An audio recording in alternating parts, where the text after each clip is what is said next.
On this episode of Newt's World, I think we're going to have one of the most fun conversations we've had in the entire series of podcasts we've done. I'm talking with former National Park Service Ranger Michael Fitz about Fat Bear Week in Katmai National Park and on his book, The Bears of Brooks Falls, Wildlife and Survival on Alaska's Brooks River. And I want all of you to know I was as amazed to learn about Fat Bear Week as you are.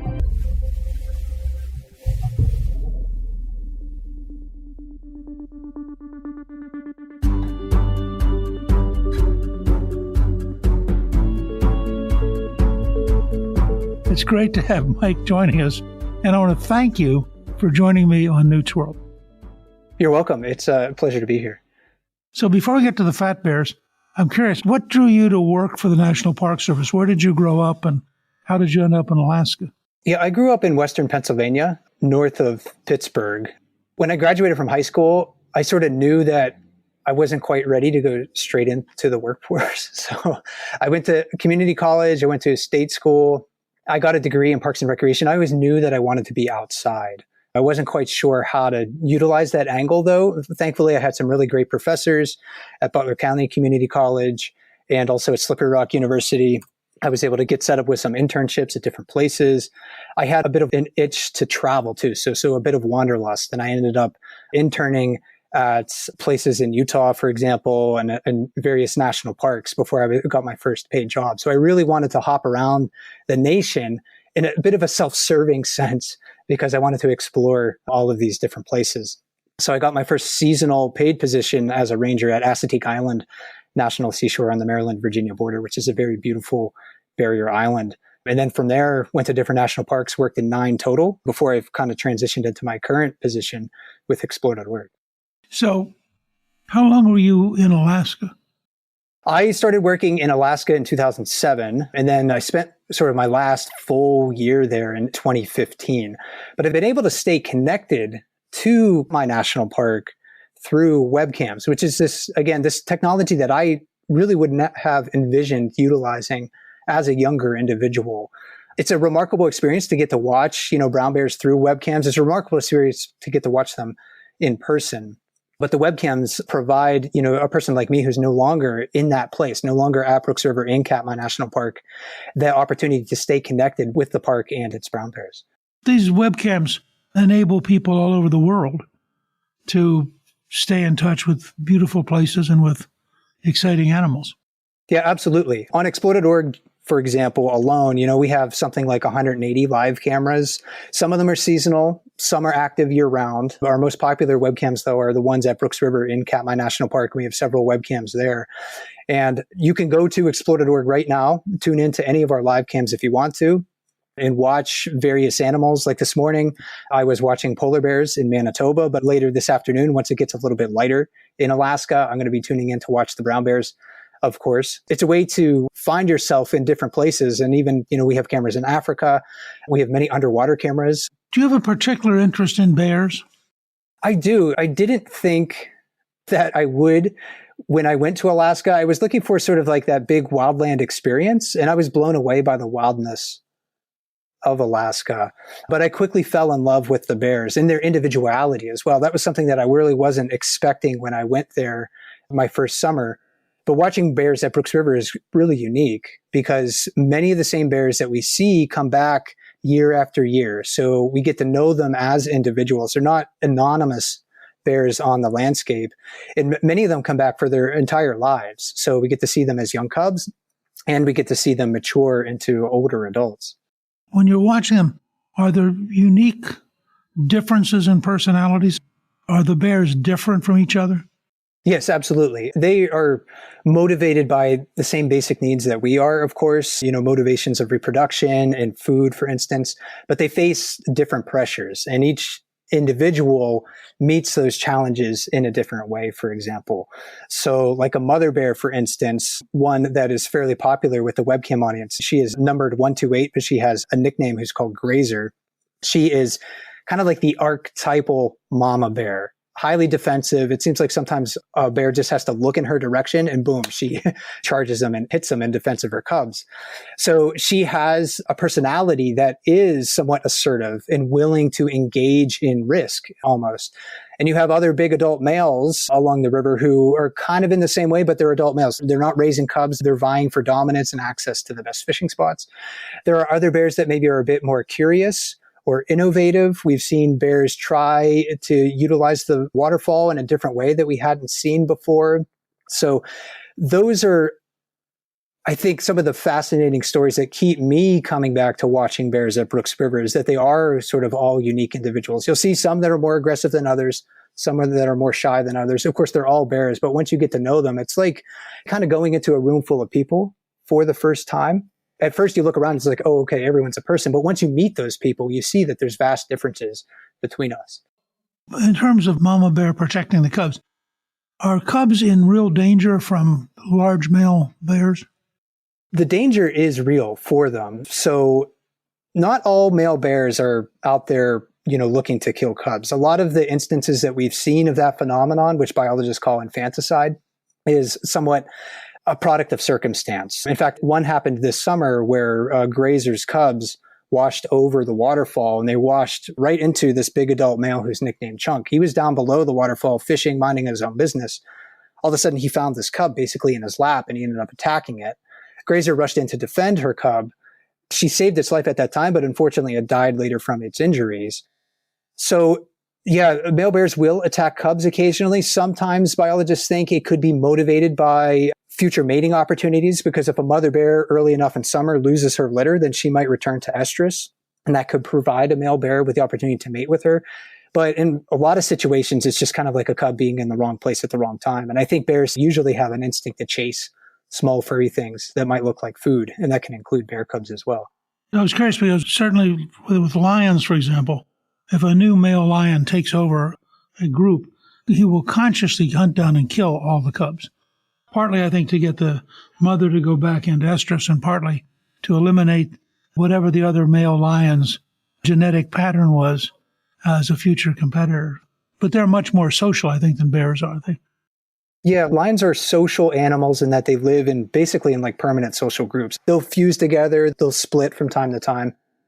Brown bears are generally considered to be solitary creatures, but we also know that they have social adaptations that allow them to interact with one another. And that's fully on display, again, at Brooks River, because we can have as many as 80 brown bears gathering at the river across the entirety of summer. Some summers, more than 100 individual bears have been identified. And during the peak of the salmon migration, like in mid to late July, for instance, we've seen 20 to 40 bears fishing at Brooks Falls. So if bears didn't have social adaptations to communicate with one another and decide, who's maybe more dominant than who is more friendly than who, it would just be chaos at the falls. There's definitely conflict that they experience in those situations, but it's much more orderly than you might suspect just by thinking about them as solitary creatures. They definitely have a lot of adaptations that allow them to get along. There must be an enormous number of salmon coming up that river. It's incredible to see. If you have the chance to visit during the peak of the salmon migration, I would encourage anybody to do it. It's unlike anything else that I've seen. And it really opened up my eyes to what healthy watersheds look like. So many salmon populations across North America are faring poorly. But in this part of Alaska, Brooks River is part of the Bristol Bay sockeye salmon system and that fishery. And this is really like the last great salmon run left on the planet. This year, more than 50 million salmon returned to the Bristol Bay area. And that includes catch and the fish that were allowed to escape upstream to sustain the run. So the state of Alaska manages that fishery very carefully for sustainability. And every year in Brooks River, we don't have a specific count on how many salmon go up the river, but it's usually a few 100,000. Sometimes it can be more than 500,000. And when the salmon are thick in the water, it looks like the water is more fish than water. It's truly incredible to see. And if I understand it correctly, as they're entering the river, they're really filled with resources. So eating them early is a big deal. By the time they get up there and they breed or they release the eggs, they're actually not very interesting to the bears because they've given up most of their nutrient value. I mean, is that accurate? Yeah, that's correct. When salmon return from the ocean, they're full of fat because when they re-enter freshwater, they stop eating. So Pacific salmon have basically a round trip journey once in their life that they make. They're born in freshwater, go to the ocean to get big, and they come back to freshwater to spawn, and then they die after spawning. So they only reproduce once in their life. And they don't eat when they enter freshwater, so when they're coming back, they are fueling that upstream migration and spawning effort entirely on whatever energy reserves they have in their body. Is it only the females that come back, or why would the males come back, or do they have to come back to fertilize the eggs? Yeah, they're coming back to fertilize the eggs. So spawning happens in freshwater at the nest. The females, they'll dig a series of nests with their tail. The males will saddle up alongside the females. When the female is ready, she releases her eggs. The male releases his milk. It's a big cloud of things going on in the water, but external spawning is what happened rather than internal fertilization with those eggs. But it's all in one shot. It's putting all your eggs in one basket, so to speak. But for a bear, if you can catch a fish early in summer, that's incredibly rich in calories. And you're also getting the eggs. Yes, the eggs are nothing but fish oil. So it's something that bears relish.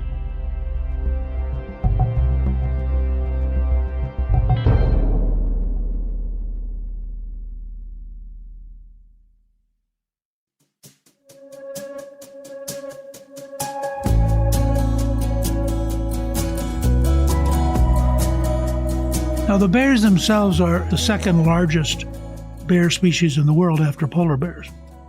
That's right. In Katmai National Park, you're looking at some of the largest bears in the world.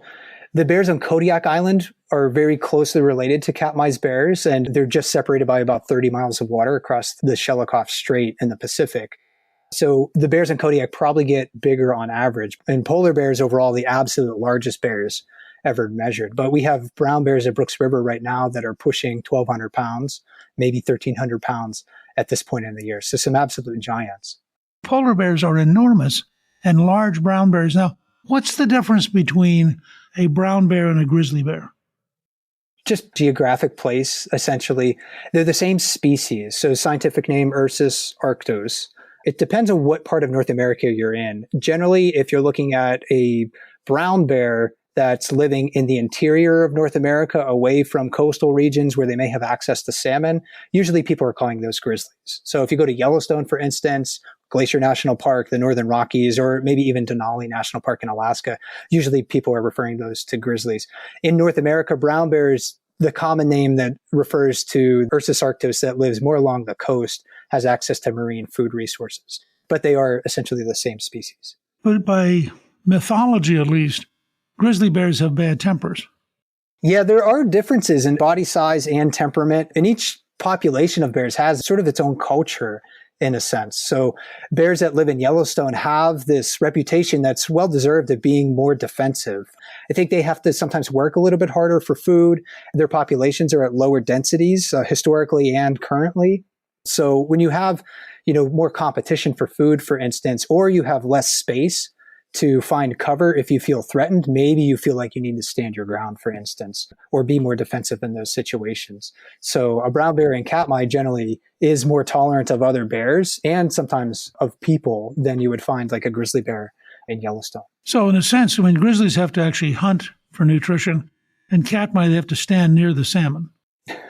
And Katmai still have to work hard in a sense, but it's kind of like one of the richest landscapes that a bear could be in. So if you were a bear just to be lucky enough to be born in Katmai, if you could measure wealth, or if brown bears could measure wealth, I think they would be like, hey, Brooks River, Katmai is it, because it's almost like the ultimate bear diet. Some bears sit at the waterfall all summer and wait for salmon to come to them. They may go off and forage on berries and things like that, and there's alternative foods available to them. But it is an incredibly rich landscape for a brown bear. Bears will eat lots of berries just before they start hibernating, and that somehow that lengthens their ability to hibernate. Is that a noticeable behavior in Katmai, or is that something more like at Yellowstone? It may depend on the bear population itself. Anywhere that bears can find access to berries, they're going to eat them because they're super high in sugar. And sugar is one of those foods that helps bears to put on the fat reserves that are necessary for hibernation. If you're eating a really high protein diet, it's good for your muscle mass, not so great for putting on fat reserves. But bears, will select foods at different times of the year so they can get fat, they can get sugar, they can get protein. And some bear populations, like in the Northern Rockies and Glacier National Park, for instance, the bears there this time of the year are largely getting fat on berries. And the fatter a bear is, the better set up it is to survive winter hibernation, because that's the fuel that allows them to have the energy and the metabolic water to survive that period of time without eating or drinking. Bears go through a cycle that is sort of feast and famine. Oh, absolutely. It's amazing what their bodies are adapted to endure. When they're in hibernation, they don't eat, they don't drink, they don't urinate, they don't defecate. But mother bears will give birth. They will lactate and nurse their newborn young during that first winter. And fat, again, is the fuel that allows that to happen. And then when they come out of the den, some of them may have lost a third of their body weight or more, especially for nursing moms. And then they have to start the process over. They have to get fat in 6 months or less to survive the next winter season. So they become essentially what you could consider to be seasonally obese. And if a person were put through this process, it would be very bad for us. Our bodies just aren't adapted to it. We develop complications of heart disease and diabetes. If we were bedridden, like bears are inside of a den, our muscle mass would decline, our bone health would decline, but bears don't suffer from those things at all. They are very well adapted to handling these wild swings in nutrition and body size. It's an amazing process. So in this process, as the bears bulk up, we get to Fat Bear Week. How did this start? And I gather you're the father of Fat Bear Week. Right. Yeah. At Brooks River, I always was trying to interpret the lives of the bears, much like what our conversation has been like so far. Bears need to get fat to survive, sort of like that's one of the main messages. And in 2014, when I was still a ranger at Katmai, I was browsing some webcam comments on Explode.org where people were watching the bears. Somebody posted a photograph of the same bear from the webcam in early summer and then in late summer. And they were like, hey, look how fat this bear got. And that was a story that we always tried to tell the audience to watch for. Look at their body mass changes throughout the year. But something in my mind clicked at that time. And I thought, hey, wouldn't it be kind of fun if we decided to put on an event that allowed people to choose who they thought was the fattest and most successful bear of the year? It's just not about body mass, but it's also considering the stories of those bears and the challenges that they go through to get fat, because it is different for each bear. We put together a one-day event. We called it Fat Bear Tuesday. It was just on Katmai National Park's Facebook page at the time, and people could vote with their likes or their reactions. And it was an experiment and kind of a goofy and silly thing, but the engagement on it was extraordinarily high compared to anything else we had done on social media at the time. So that day I decided we have to expand it into a whole week. We have to call it Fat Bear Week. We're going to expand it so more people have the opportunity to participate, and it's only grown in popularity since then. This year we had more than 1 million votes in Fat Bear Week. So over 1 million people came online. They just put in Fat Bear Week. Will that take them to it? Yeah, you could go to fatbearweek.org. The voting is over this year, but usually it happens in early October every year. And we have biographies of the bears so people get to know the individual bears. You can go to the webcams and you can watch the bears directly there if you want to. We get to know the bears as individuals at Brooks River, and we get to see them in early summer and in late summer. So it's just not a picture of a fat bear, but it's also videos and footage of bears in early summer too, along with their stories that help to inform your vote, in a sense, to think about who is the fattest and most successful of the year. Can people go and look at in the past? The past winners are linked there as well. We call it the Hall of Champions. So if you wanted to see who won there in the past, you can. We have on Explore.org's YouTube channels, we have archives of our other live events associated with Fat Bear Week. So yeah, it's all out there for people to enjoy if they want to. And it's still bear watching season at Brooks River. So we'll have bears fishing for salmon there through the end of the month.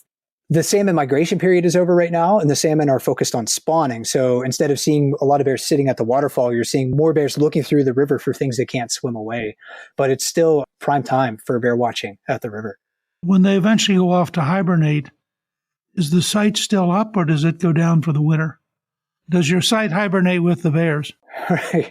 The webcams at Brooks River, usually we lose them sometime in November just because there's limited daylight to power the solar panels. The solar arrays that are powering the cameras right now are fairly small in extent. It's a national park. You just can't, put solar panels wherever you want to, of course. So we utilize existing infrastructure that's there, like the wildlife viewing platforms. So with limited daylight, it gets harder and harder to power the cameras throughout the day. Then if snow falls and covers the solar panels, then we often end up losing the cameras maybe sometime in November or so. They'll come back online in June. But also right around now, if you wanted to watch bears, for instance, the polar bear cameras that we have with Polar Bears International in Churchill, Manitoba, it's just ramping up their season right now. We have a mobile tundra buggy camera that goes out across the landscape and looks for polar bears on the tundra. They're just waiting there for the sea ice to return before they go back, because they're at their skinniest point of the year right now. So polar bears kind of have the opposite deal. They're skinny in summer and fall, and they get really, really fat during the wintertime. Do polar bears hibernate during the summer, or do they not have the same pattern? It's not quite the same pattern. They will regulate their activity because, polar bears in the summer need the platform of sea ice to hunt. When sea ice melts, they don't have access to hunting seals, which are their preferred prey. So they're generally losing weight across the warmer months of the year, and they're gaining weight in the wintertime. Female polar bears still utilize dens, though. They evolved from brown bears, at least genetically. The genetic evidence suggests that. And they haven't decoupled that part of their evolutionary heritage. So they still need to go into a den to give birth. And some female polar bears may go 8 months without eating because they need to give their cubs extra time to grow before they venture out onto the sea ice. The whole idea that you go for 8 months without eating is kind of amazing. I can't fathom it. And nursing cubs at the same time. But that underscores, I think, the importance of having sea ice for these animals. As our atmosphere continues to warm, sea ice is declining, and it's making it harder for many polar bear populations throughout the world. But we have this opportunity, of course, to act and make sure that they have that habitat that they need to survive. The process with polar bears, they're eating seals, which are even higher energy content than salmon. Yeah, a seal is a lot of blubber. And polar bears, too, are primed to digest fat. They're the most carnivorous of any bear species in the world, much more so than brown bears. So when a polar bear catches a seal, and a seal can weigh several hundred pounds, a big fatty seal is just a boon to a polar bear. Their digestive systems are primed to process fat and turn that into, again, body fat that they need during the lean times of the year.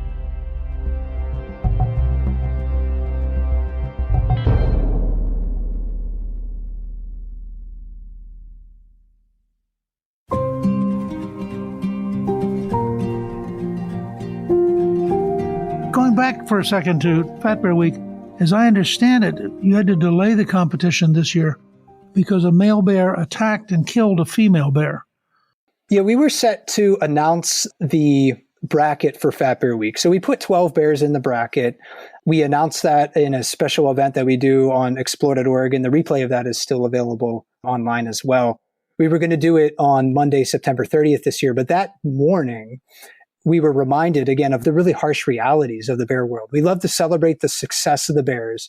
We love to see mother bears, again, raising their cubs, weaning their cubs. We love to see bears getting fat and surviving, but it's not a game for the bears. And I'm always trying to remind myself and our audiences of that. They're facing real challenges and real risks in their life. And sometimes their deaths can be sudden and painful. We saw a male bear attack a full-grown female bear out in the mouth of Brooks River. It was captured live on the webcams on September 30th, and he killed her. It seemed to be a clear-cut example of a predatory attack. It's not something that you expect to see with even adult bears, but it happens in the bear world. It's part of that spectrum of behavior that has been documented for them. He drug her out of the river, cached her body on the riverbank, and began to feed on her. He was displaced by a bigger bear, who I think, as far as I know, the last update I got from the rangers there was that other big bear was still sitting on that food cache. So given that event, we thought we had to talk everybody through that situation, because the bear that got killed was a beloved brown bear.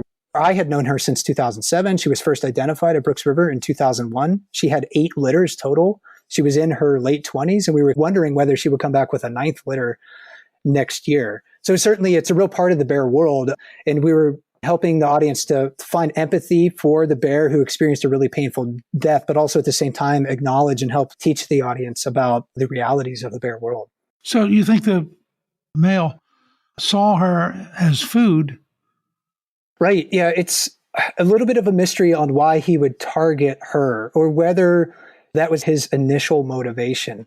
Sometimes I wonder if something gets triggered in their mind when they're in a fight or something like that, and they feel like, hey, maybe I could turn this into a food opportunity. I don't know if that's what happened with the adult male. Again, we'd have to ask him, and we don't have that ability currently to speak with wild animals on that level. But we can get back to their basic motivations, getting fat for winter, satisfying their hunger. At this time of the year, too, they're experiencing a physiological phenomenon called hyperphagia, which translates to excessive eating, literally. But for a bear, it's adaptive.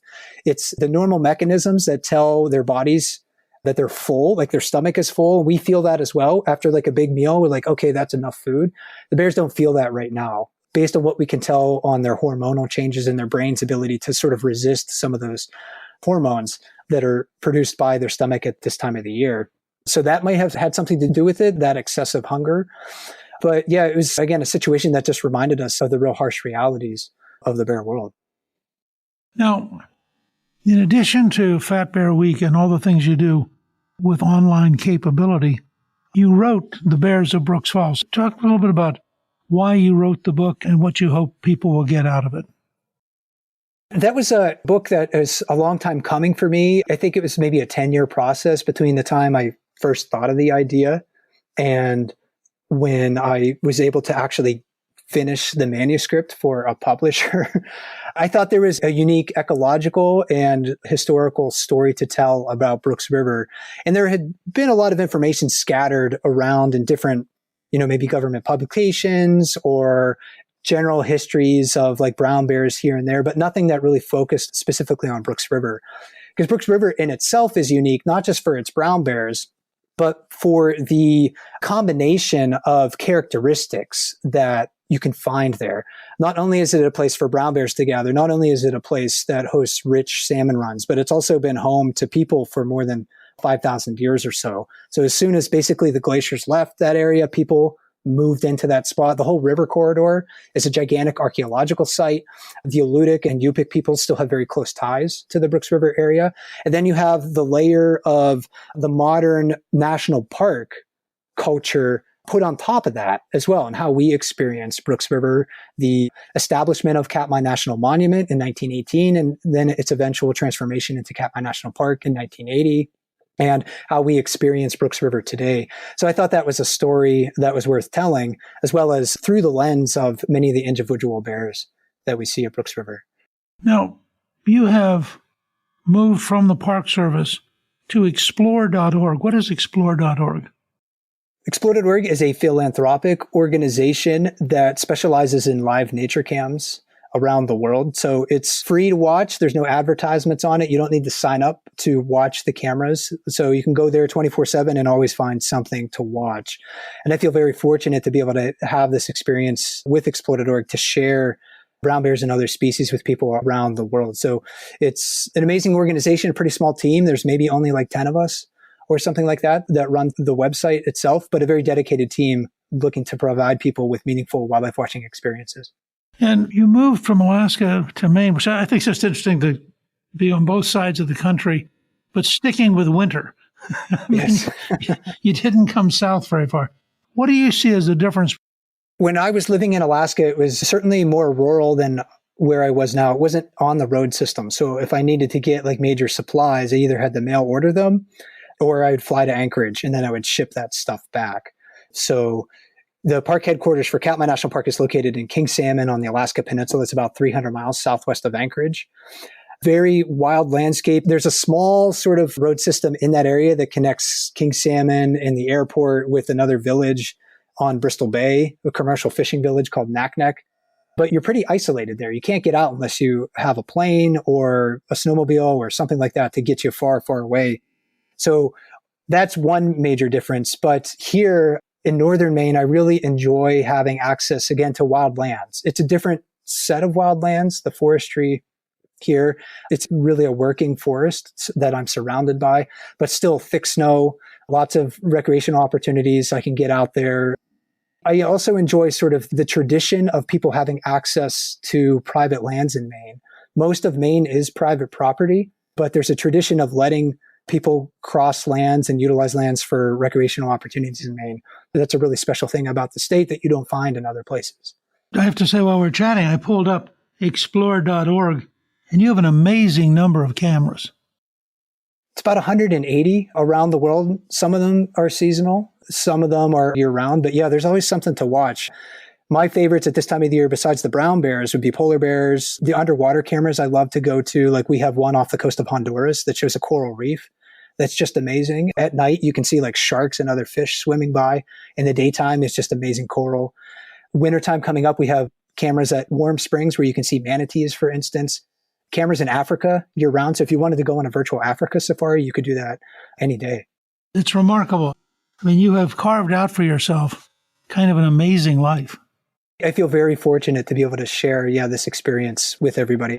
Again, I would not have envisioned having this opportunity when I was just stepping out of college and trying to get jobs in national parks around the country. But webcams really are, I think, a game changer for us to allow people greater access to nature and wild spaces. And that matters to everybody. Nature can be difficult for people to access for a variety of different reasons. But, webcams, again, don't substitute a walk in the woods, but they're a different type of experience. And it's a wonderful one to have. We can reassure our listeners that Fat Bear Week will come back next October. Absolutely. Yeah. Early October every year, we Explore.org and the Katmai Conservancy and the National Park Service work in tandem to produce Fat Bear Week. So you'll have park rangers joining myself and maybe a representative of the Katmai Conservancy, which is one of the nonprofit partners that supports the national park in Katmai. So we put on, Fat Bear Week. You can vote, fatbearweek.org. And if you missed it this year, again, rest assured there will be one next year. You can maybe start your Fat Bear Week campaigning early in July next year and I think this bear is going to get really fat and should be a Fat Bear Week candidate. People can go to explore.org/bears and keep up with all of this. Yes, explore.org/bears is where you can find the live webcams at Brooks River. I want to thank you for joining me. I must confess, I had kind of a blank look about the idea of Fat Bear Week, but you have made it a truly fun conversation, and I hope people will take the opportunity both to go to explore.org and maybe next October to get involved with Fat Bear Week. I hope so too. Yeah, it's a great vote. It's a fun competition, and we encourage people to campaign for the bear they think is most deserving of the vote. And I think a lot of people are in the spirit of that season right now. Thank you very, very much. You're welcome. Have a great day. Thank you to my guest, Mike Fitz. You can learn more about Fat Bear Week on our show page at newtsworld.com. Newt's World is produced by Gingrich 360 and iHeartMedia. Our executive producer is Garnsey Sloan. Our researcher is Rachel Peterson. The artwork for the show was created by Steve Penley. Special thanks to the team at Gingrich 360. If you've been enjoying Newt's World, I hope you'll go to Apple Podcast and both rate us with 5 stars and give us a review so others can learn what it's all about. Right now, listeners of Newt's World can sign up for my 3 free weekly columns at gingrich360.com/newsletter. I'm Newt Gingrich. This is Newt's World.